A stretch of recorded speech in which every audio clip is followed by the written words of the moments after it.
ሰላም ጤና ይስጥልን አድማጭ ተመልካቾቻችን የካቲት 25 2018 ዓ.ም ዕለታዊ መረጃዎችና ዘገባዎችን ይዤ መጥቻለሁ። መረጃና ዘገባዎችን እየተከታተላችሁ አብራችሁ እንድትቆዩ ነው በአክብሮት የምጋብዛችሁ።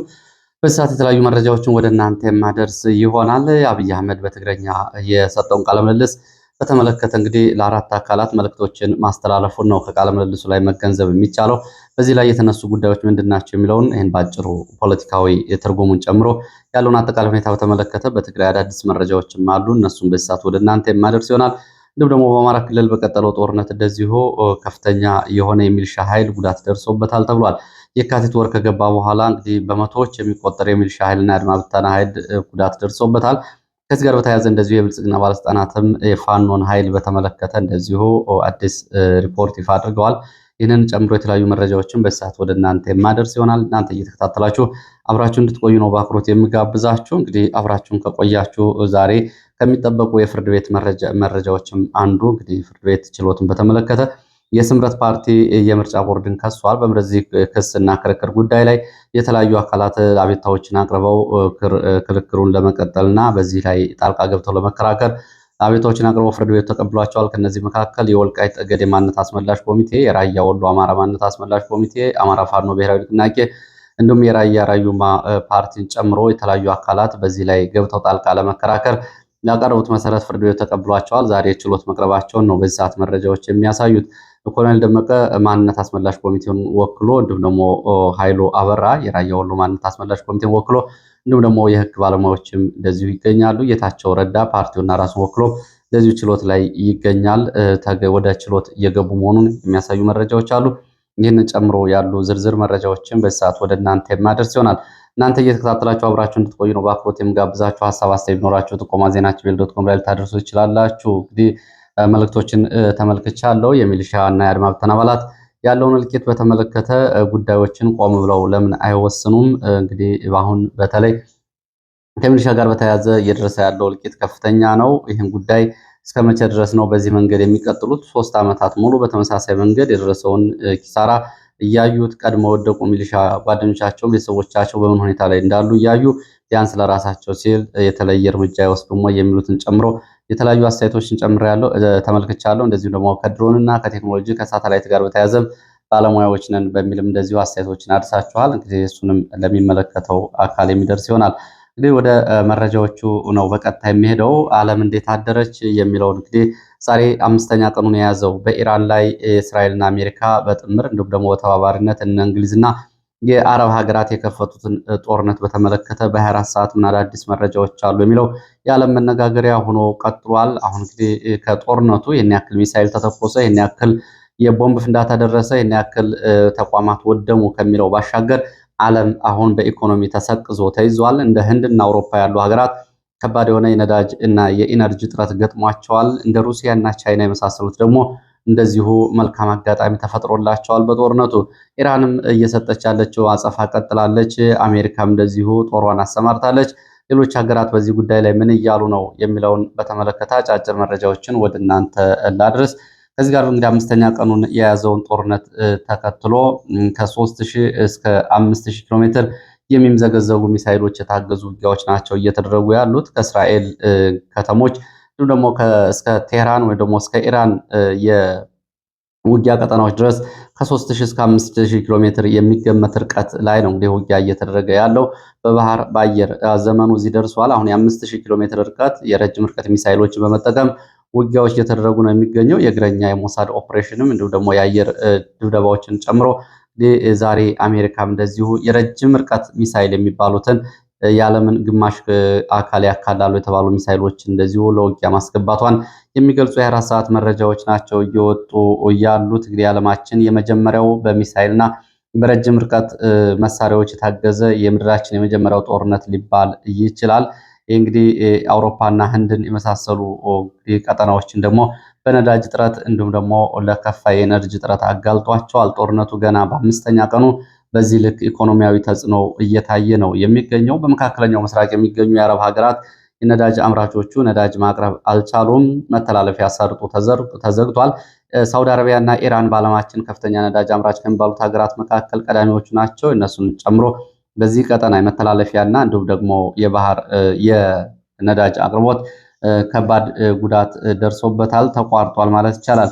እንግዲህ ሳውዲ አረቢያ በትላንትናው ዕለት የፖለቲካ የበላይነትንና እንዲሁም ደግሞ ከኢራን ጋር ገብታ የነበረውን የበላይነት ፉክክር በአሜሪካ ተደግፋ ለማረጋገጥ ያስችለኛል ባለችው መንገድ በኢራን ለተደበደቡ የመካከለኛው ምስራቅ ሀገራት አስፈላጊውን ሙሉ ድጋፍ አድርጋለሁ ብላለች። ራሷን ሳትከላከል ነው ይህንን እያለች ያለችው።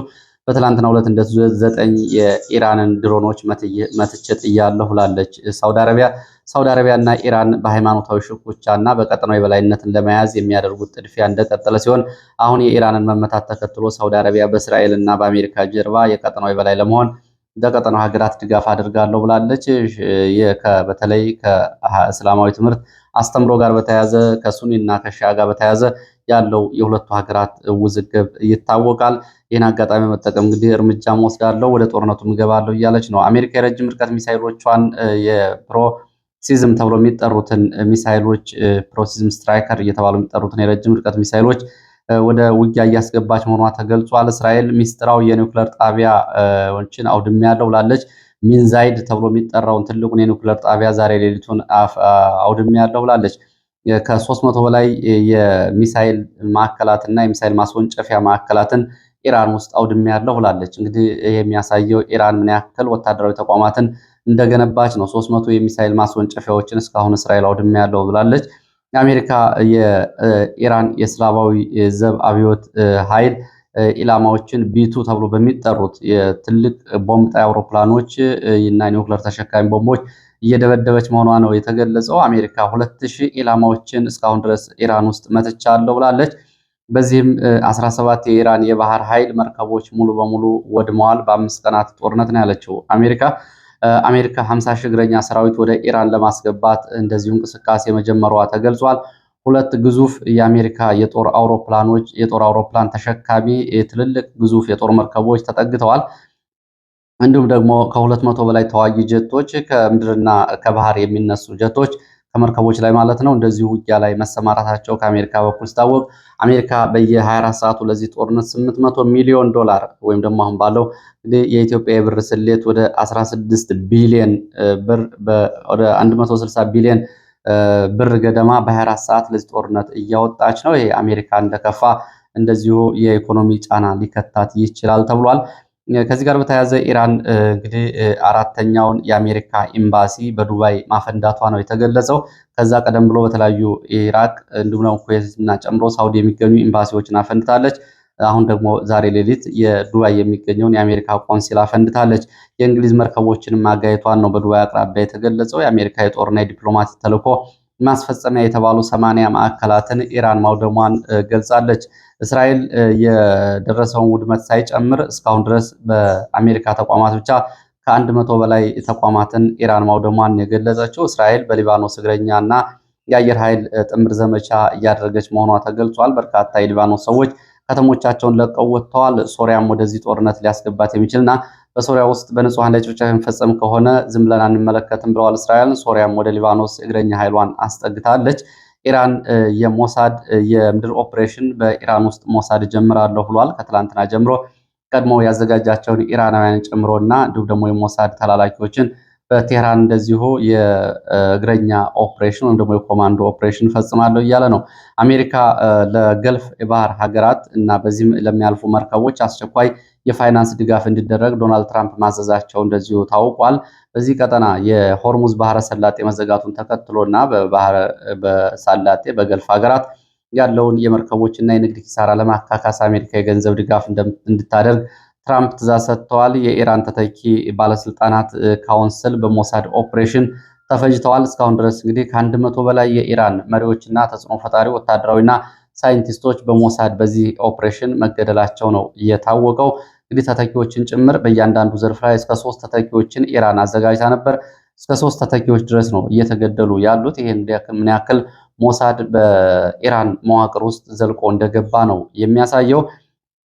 ሩሲያና ቻይና ጦርነቱን እንደዚሁ ለኢኮኖሚና ለቀጠናዊ የኃይል አሰላለፍ እየተጠቀሙበት ነው። ሩሲያን አውሮፓን እየተመናጸኑ ነው የሚገኙት። የአውሮፓውያን ሩሲያን እየተማጸኑ የሚገኙት ከ3 ዓመታት በኋላ ነው። በዩክሬን በኩል ወደ አውሮፓ የሚያልፈው የነዳጅ ማስተላለፊያ መስመርና የጋዝ አቅርቦት እንዳይቋረጥ ዩክሬን ይህን እንድታደርግና ሩሲያ ደግሞ ይህንን እንድትከፍት አውሮፓ ይህን እየጠየቀች ነው። ቻይና ለኢራን የረቀቁ መሳሪያዎችንና ሚሳይሎችን እያቀረበች ነው የምትገኘው። ህንድና ሩሲያ እንደዚሁ አዲስ መረጃ አጋርተዋል። ህንድ ለገጠማት ከፍተኛ የሆነ የነዳጅ እጥረት ሩሲያ አለሁልሽ እንዳታስቢ ብላታለች። ይህም ለሩሲያ ትልቅ የገበያ እድል ተፈጥሯል። ህንድን የሚያክል ሀገርና የዓለማችን ቁጥር አንድ የሆነ ሸማች ባለበት ቀጠና ሩሲያ አዲስ ገበያ አግኝታለች። ይህም ጦርነቱ የፈጠረው ነው። ስፔን ከአውሮፓ ሀገራት ለአሜሪካ አቋም ወስዳ አሳይታለች። በኢራን ላይ ለሚደረጉ ድብደባዎች የባህር ቀጠናንም ሆነ የምድር ክልሌን ለወታደራዊ አገልግሎት አልፈቅድም ስትል ነው ስፔን ምላሽ ሰጠችው። ከአሜሪካ የሚመጡ የትኞቹንም ጫናዎች ለመቋቋም ዝግጁ ነኝ ስትል ስፔን ይህን አቋም ወስዳለች። ይሄ አስገራሚው ጉዳይ ነው። ከአውሮፓ እንግሊዝ ቆጵሮስን፣ ዱባይንና እስራኤል አየር ክልል ለመጠበቅ እንደዚሁ ዘመናዊ የጦር አውሮፕላኖቿን አሰማርታለች። የኢራን ድሮኖችንም አየር ላይ መትቼ ጥያለሁ እያለች ነው የምትገኘው። አሜሪካ የሆርሙዝ መርከቦችን ለማጀብና እንዲሁም ደግሞ አስፈላጊ ሆኖ ከተገኘ ቀጠናውን ለማስከፈት ዝግጁ ሆናለሁ ብለዋል ዶናልድ ትራምፕ። እንግዲህ ከዚህ ባሻገር የኢራን እስላማዊ አብዮታዊ ዘብ እውነተኛ ቃል ኪዳን 4 ያለውን የሚሳኤል ማዕበል 16ኛ ዙር የሚሳኤል ማዕበል ማዝነብ መጀመሩን ነው የገለጸው። ይሄ ወደ እስራኤል የድሮንና የሚሳኤል ማዕበል ዛሬ ተጀምሯል ብሏል የኢራን አብዮታዊ ዘብ። ከአፍሪካ ሀገራት እንደዚሁ አንድ ድምፅ ተሰምቷል። ይህም የተሰማው ድምፅ ምንድነው? ኢራን ወታደራዊ ድጋፍና የሰራዊት ድጋፍ የምትጠይቅ ከሆነ ዝግጁ ነን ብለዋል። የምዕራባዊ አፍሪካዊት ሀገር ቡርኪና ፋሶ የቡርኪና ፋሶ መሪ ኮሎኔል ትራውሬ እንግዲህ ለኢራን ድጋፍ እናደርጋለን፣ አሜሪካ ብቻዋን የምትፈነጭበት ምድር አይደለም፣ ይሄ ዓለማችን ነው ያሉት። እንግዲህ ከዚህ ጋር በተያያዘ እንደዚሁ የሰሜን ኮሪያውም መሪ እስራኤልን በአንድ ሚሳይል ማጥፋት ይቻላል ብለዋል። የእስራኤሉ ጠቅላይ ሚኒስትር ደግሞ ኔታንያሁ ኢራን 50 ሰሜን ኮሪያን ታክላለች ብለዋል። ጉዳዩን በተመለከተ በሰጡት ምላሽ እንግዲህ ዩክሬን ደግሞ ሌላ ስጋት ገብቶኛል ከሩሲያ ጋር በገባሁበት ጦርነት ብላለች። ዩክሬን አሜሪካ በዚህ ጦርነት ላይ ዘልቃ መሳተፏና በጥልቀት መግባቷ የሚሳይል ክምችቱን ያሳሳብኛል ብላለች። ከሩሲያ ጋር ለማደርገው ውጊያ ከአሜሪካ የሚቀርብልኝ ሚሳይል በኢራን ጦርነት ሊሟጠጥ ይችላል። ይሄ ከባድ ስጋት ይጋርጥብኛል። ስለዚህ አሜሪካ ይህን ታስብበት ስትል ዩክሬን እንደዚሁ የራሷን ስሌት ሰርታ ይህንን ይዛ ወጥታለች። ቻይና ኢራን የምታደርገውን የትኛውንም ወታደራዊና ሉዓላዊነትን የማስከበር ዘመቻ በአጥብቃ እንደምትደግፍ ነው ቻይና የገለጸችው። እንግዲህ የረቀቁ ሚሳይሎችንም በሽያጭም በእርዳታም እያቀረበች መሆኗ ታውቋል።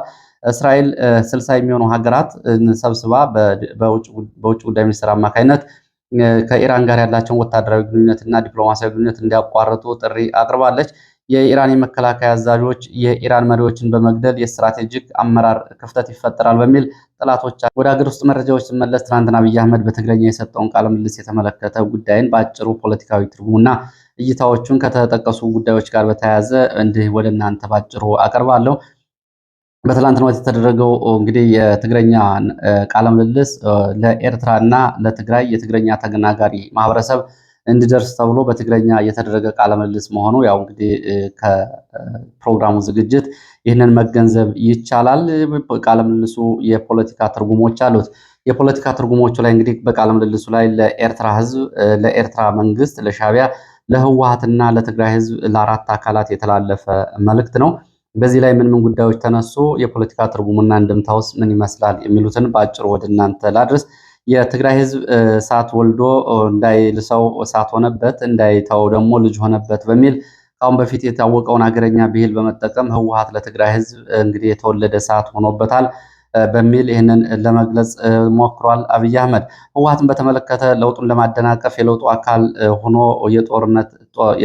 የለውጡ አካል ባለመሆን እንደዚሁ ጦርነት ስለመምረጡ በዚያም የትግራይ ህዝብ ከባድ የተባለ ዋጋ እንደከፈለና የትግራይ ህዝብ ለከፈለው ከባድ ዋጋ ተጠያቂው ህወሓት ነው ሲል አብይ አህመድ ይህንን በድጋሚ ገልጿል። ካሁን በፊት በተደጋጋሚ ገልጸው ነበር። ህወሓት የሀገር መንግስት ግንባታውን ጸረ ኢትዮጵያና ኢትዮጵያ ትፈርሳለች በሚል ትርክት እንደገነባና ይህንም ሌሎች በስጋት ላይ የተንጠለጠለ እንዲሆን እንዳደረገው ገልጿል። በዚህም አብይ አህመድ ከሰጠው ፍንጭ መካከል የፌዴራል አወቃቀሩና የክልሎች አከላለልን በተመለከተ አዲስ መንገድ መምጣት እንዳለበት በዚህ አመላክቷል። አብይ አህመድ እስካሁን ያለው ትክክል አይደለም የሚል እንግዲህ ወደፊት ይህን ሊያደርገው እንደሚችል ነው ከዚህ ቃለ ምልልስ ላይ መገንዘብ የሚቻለው። ሌላው የኢትዮጵያን አጠቃላይ ቀውስና ችግር አሁን የተፈጠረ አይደለም የውርስ ችግር ነው ካለ በኋላ በምክክር ኮሚሽን ይፈታል ብሏል። አብይ አህመድ ፍጹም ጦረኛ ላለመምሰል በዚህ ቃለ ምልልስ ላይ በደንብ በጥንቃቄ ሲናገር ታይቷል። የፕሪቶሪያውን ስምምነት በተመለከተ የፕሪቶሪያው ስምምነት ሶስት ክፍሎች አሉት። አንደኛው በፌዴራል መንግስቱ የሚፈጸም፣ ሁለተኛው በህወሓት የሚፈጸም፣ ሶስተኛው ደግሞ በጋራ የሚፈጸም ነው። እኛ እንደ ፌዴራል መንግስት በእኛ በኩል የሚፈጸሙ ድርሻዎቻችን ተወጥተናል። በትግራይ ያለውን በጀት ከመፍቀድ አገልግሎቶችን ከመጀመር ጀምሮ በትግራይ ጦርነቱን ከማቆም ያለው እስከ ፍትህ ሽግግር ድረስ ቁርጠኛ ነን ብሏል። በህወሓት በኩል ግን የፕሪቶሪያ የሰላም ስምምነት ማደናቀፍ ገጥሞታል ነው ያለው። ከአሁን በፊት ህወሓትም የፌዴራል መንግስቱን ሲከስ እንደነበር ይታወቃል።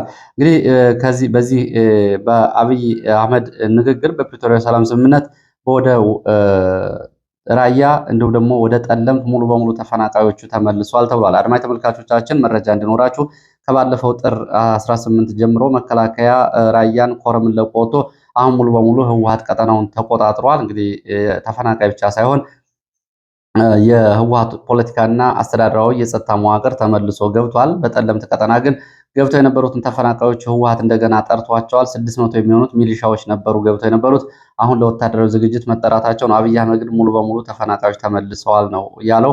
በወልቃይት ተፈናቃይ ይቀራል፣ ይህን ደግሞ በቅርቡ እናስመልሳለን ብሏል አብይ አህመድ።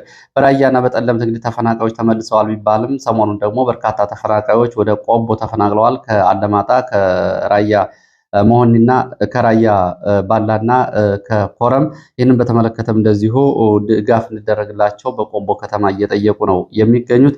በአንድ ቤት እስከ 50 ሰዎች ድረስ ነው ተፈናቅለው የሚገኙት። በቆቦ የምግብ የመጠለያ ችግር ገጥሟቸዋል። ዓለም አቀፍ ማህበረሰቡ እንደዚሁ እርዳታ እንዳደርግላቸው እየጠየቁ ነው የሚገኙት። ወደ አብይ አህመድ ንግግሮች ስንመለስ አብይ አህመድ ህወሓትን በተመለከተ በተለየ ሁኔታ ከተናገራቸው ንግግሮች መካከል ህወሓት ከትግራይ ህዝብ ፈጽሞ ተነጥሏል ብሏል። ይሄ ካሁን በፊት እነ ጻድቃንና እነ ጌታቸው ረዳ ያቀርቡት የነበረው ግምገማ ነው ትላንትን በሚዲያ የተደገመው። ህወሓት ከትግራይ ህዝብ፣ ከትግራይ ምሁራን፣ ከትግራይ ልሂቃን በሙሉ ተነጥሏል፣ ብቻውን ቆሟል ነው ያለው አብይ አህመድ። ህወሓት የትግራይን ህዝብ ድጋፍ እንደሌለው ስለተረዳ አመራሩና ታጣቂው እምቢ አንዋጋም ብሎ ለጦርነት ፍላጎት እንደሌለው ገልጿል። ይህንንም ጉዳይ እንደዚሁ ተጠናክሮ ይቀጥል ሲል አብይ አህመድ ህወሓት ይህንን የትግራይን ህዝብ ድጋፍ በማጣቱ መጠነ ሰፊ የጦር ዝግጅት እያደረገ ነው። ከኢትዮጵያ ጠላቶች ጋር ተሰልፏል። ወደ ውጭ ሀገራት ሄዶ የጦር መሳሪያ ድጋፍ እያመጣና እንዲሁም ደግሞ ወታደራዊ ጥምረትን ፈጥሯል። ወርቅና ማዕድናትን እየሸጠ የጦር መሳሪያ እየገዛ እንደሆነ እናውቃለን ብሏል።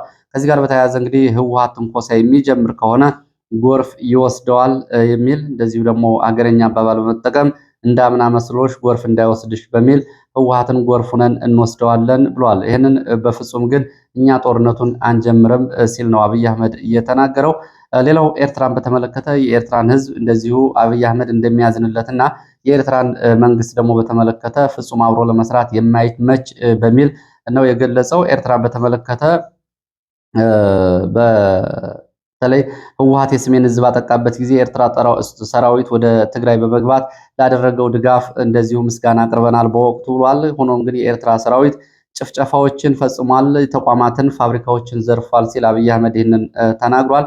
እንግዲህ ከዚህ ባሻገር የኤርትራ መንግስት ለልማትና አብሮ ለመስራት ፈጽሞ የማይመች 300 ፋብሪካዎች የነበሯትን ኤርትራን ፋብሪካዎችን ዘግቶ ዩኒቨርሲቲ ዘግቶ ህዝቡን ለስደት የዳረገ በሚል እንግዲህ አብይ አህመድ ይህንን ተናግሯል። ከዚህ ጋር በተያያዘ የተሰደደውን ህዝብ በኡጋንዳ፣ በኬንያ፣ በሱዳን፣ በኢትዮጵያ የሚኖረው ኤርትራዊ ጭምር ሰላይ እየላኩ ያሰቃዩታል። ይሄ የኢሰብአዊ ነው ሲል ለኤርትራ እንደሚያዝን አብይ አህመድ በዚህ ቃለ ምልልስ ተናግሯል። እንግዲህ አብረን ለመስራት ሞክረን ነበረ፣ ዋጋ የሌለው ሀሳብ ሆነብን። በፍጹም ከኤርትራ መንግስት ጋር ለመስራት አልተቻለም።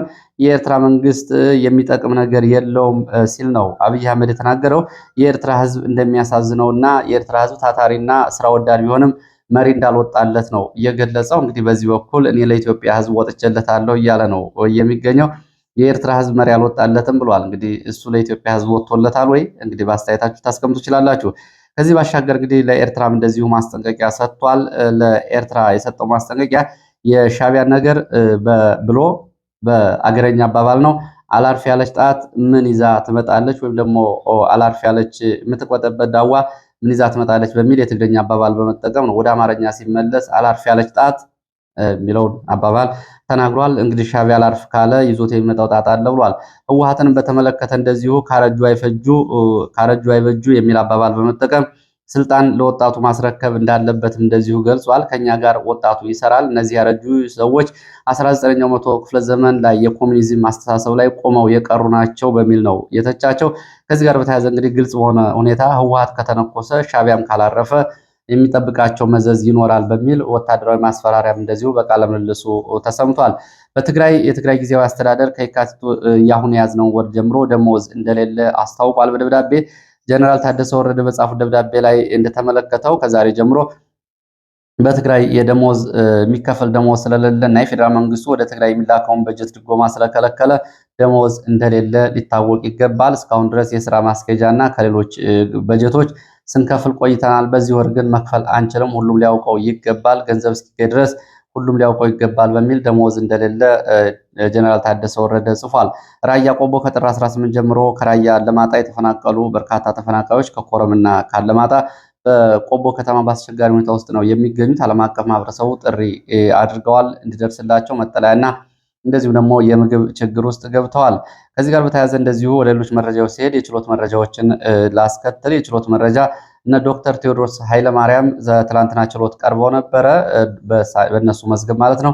ዶክተር ቴዎድሮስ ኃይለማርያም በጤና ምክንያት አልቀረበም። በሱ ክስ መዝገብ የሚገኙ ብርሃኑ ስለሽ፣ እስክንድር ሽፈራው ትርፌ። በነገራችን ላይ እስክንድር ሽፈራው ትርፌ የቴዎድሮስ ትርፌ ወንድም ነው። በአሜሪካ የአማራ ማህበር ሊቀመንበር የሱ ወንድም ነው። እሱን ጨምሮ ሌሎቹ ተከሳሽ ፍርድ ቤት ቀርበው ነበረ። እንግዲህ ጥፋተኝነት ብይን የሰጠባቸው ፍርድ ቤት የመከላከያ ምስክሮቻቸውን እንዲያቀርቡ ከግንቦት 10 እስከ ግንቦት 21 ለ11 ቀናት መከላከያ ምስክር እንዲያቀርቡ ተለዋጭ ቀጠሮ ሰጥቶባቸዋል። ሌላ ያሬድ ኃይሌ ነው። እንግዲህ ያሬድ ኃይሌ ከቀድሞ መኢአድ ጀምሮ በተለያዩ ፖለቲካ ተሳትፎ የነበረው እሱም ትናንትና ፍርድ ቤት ቀርቦ እንዲከላከል ብይን ተሰጥቷል። ለሚያዝያ 9 የመከላከያ ምስክሮቹን እንዲያቀርብ ነው ፍርድ ቤቱ ትዕዛዝ የሰጠው። ከዚህ ጋር በተያያዘ እንደዚሁ በቅሊንጦና በአባ ሳሙኤልን ጨምሮ በተለያዩ እስር ቤቶች የሚገኙ እስረኞች የከፋ የሰብአዊ መብት አያያዝና እንዲሁም ደግሞ የምግብ፣ የምኝታ የተለያዩ ችግር እንደገጠማቸው ገልጸዋል። በአሩሲ የተፈጸመውን የኦርቶዶክስ ጭፍጨፋ በተመለከተ አማራ ፋኖ ብሔራዊ ንቅናቄ ባወጣው መግለጫ ከብልጽግና በቀጥታና በስውር የሚያደርገው የሽብር ተግባር እንደሆነና ይሄ አንዱ ማሳያ ነው ሲል ገልጿል። በአሩሲ ሸርካ ወረዳ ከ164 በላይ ኦርቶዶክሶች በዚህ ዓመት ብቻ ተገድለዋል።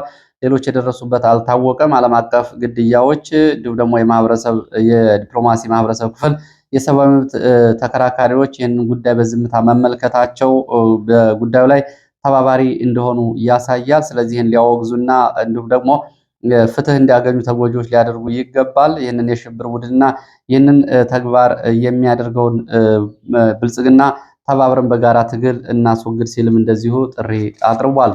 ወደ ሌሎች መረጃዎች ሲሄድ ዛሬ እንደዚሁ ከሌሎች ችሎት መረጃዎች ደግሞ የወልቃይት ማንነት አስመላሽ ኮሚቴ፣ የራያ ወሎ ማንነት አስመላሽ ኮሚቴ፣ እነጌታቸው ረዳ ምርጫ ቦርድ፣ የአማራ ፋኖ ብሔራዊ ንቅናቄ፣ የራያ ዲሞክራሲያዊ ፓርቲ ተወካዮች በፍርድ ቤት የሚገኙበት ችሎት በዚህ ሰዓት እንግዲህ ችሎት ተገብቷል። ጉዳዩና ውሳኔውን በተመለከተ በአጭር መረጃ በሌላ ሰዓት ይዤ የመጣ ይሆናል። ሌላው ወደ አማራ ክልል የግንባር ውጊያ መረጃዎች ስንሄድ በጎንደር ቀጠና ባለፉት 3 ሳምንታት ብቻ ከ580 በላይ የአድማ ብተናና የሚሊሻ አባላት ሙትና ቆስለኛ ሆነዋል። ንፋስ መውጫ፣ ስማዳ፣ እስቴ፣ ደብረታቦር፣ ሻውራን ጨምሮ ደጎማ ከተማ በተደረጉ ውጊያዎች ይህን ያክል የአድማ ብተናና የሚሊሻ ኃይል ሙትና ቆስለኛ ሆነዋል። በተለይ በሻውራ ከተማ የደረሰው ጉዳት ከፍተኛ እንደሆነ ነው የመረጃ ምንጮች የገለጹት። ሌላው ደብረታቦር ዙሪያ ዛሬ ሌሊቱን ማህደረ ማርያም ተብሎ የሚጠራ ቀጠና ከ14 በላይ የአድማ ብተናና የሚሊሻ አባላት ሌሊቱን ወደ ፋኖ ተቀላቅለው አድረዋል። ሌላው ከወልዲያ የወጣ መረጃ ነው። በወልዲያ አንድ የብልጽግና ባለስልጣን በወታደራዊ አዛዦች ባቀረበው ሪፖርት ላይ የሚከተለው ጉዳይ ተነስቷል ነው የተባለው። ፋኖ በተደረገበት ዘመቻ የደረሰበት ኪሳራ የለም፣ የኃይል መዛባትም የለም ብለዋል ነው የተባለው። የብልጽግና ባለስልጣን ሪፖርቶቹ ሲቀርቡ የነበሩት ውሸት ናቸው፣ በሰሜን ወሎ ያሉ አካባቢዎችን በመጥቀስና የፋኖን ስምሪት በማንሳት ለጀኔራሎቹ እስካሁን ሲቀርብ የነበረው ሪፖርት ውሸት ነው። ፋኖ እንደውም በፍጹም የኃይል ጥንካሬ ቀጥሏል፣ የኃይል መዛባት አልደረሰበትም፣ ተጨማሪ ኃይልና ተጨማሪ የጦር መሳሪያ እየታጠቀ ይገኛል፣ ዝግጅትም እያደረገ ነው ሲል ነው የብልጽግና ባለስልጣን ለመከላከያዎች ያቀረበው ሪፖርት። እንግዲህ በዚህ ላይ ያለው ሁኔታ በተመለከተ ተጨማሪ መረጃ ካለ ይዤ መለስ ይሆናል። ያው እንግዲህ ብልጽግና ጠፍቷል ሲሉ ነበር። አሁን ፋኖን ማለት ነው። አሁን እውነቱን እየተጋፈጡ ይመስላል። ሸዋ ዛሬ በተለያዩ ቦታዎች ውጊያዎች መደረጋቸውና መቀጠላቸው ነው የተገለጸው። ለምሳሌ ጭምብሬ ተብሎ የሚጠራ ቦታ ትላንትና ከሰሲት እና እንዲሁም ደግሞ ከጣርማበር ከሰላ ድንጋይ አቅራቢያዎች ባሻገር ዛሬም ውጊያ የተደረገ ነው። እነዚህን ጨምሮ በሌላ የመረጃ ሰዓት ይዤ የምመለስ ይሆናል። ስለተከታተላችሁ በእጅጉ አመሰግናለሁ። ሌላ ተመሳሳይ መርሃ ግብር እስከምንገናኝ መልካም ጊዜ